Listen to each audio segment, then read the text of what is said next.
kudy bys to sjížděl? Vodafot. Na sjíždění řek se řadí mezi těžší. Takže začátečníci a slabší povahy to můžou obejít tady po břehu.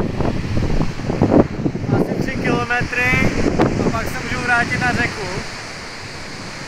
Aha. A dobrodruzi a zkušený kajakáři to můžou říct středem, ale nevyplatí se to. Zase středem? Středem, no, ale nevyplácí se napálit začátek. Chce si to šetřit nějaký rezervy, takhle do těch krýrů. A není možný, že nabere vodu, když tam vyjede do toho? Stihne vylejt. Stihne vylejt, když... Každýho to trošku odsáká. Ještě se nestalo, že by to někdo si jel úplně suchej.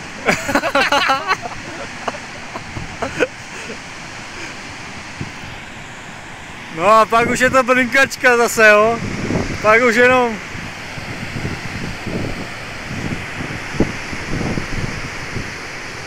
Pak už si může dát sváču a napít se čistý vody.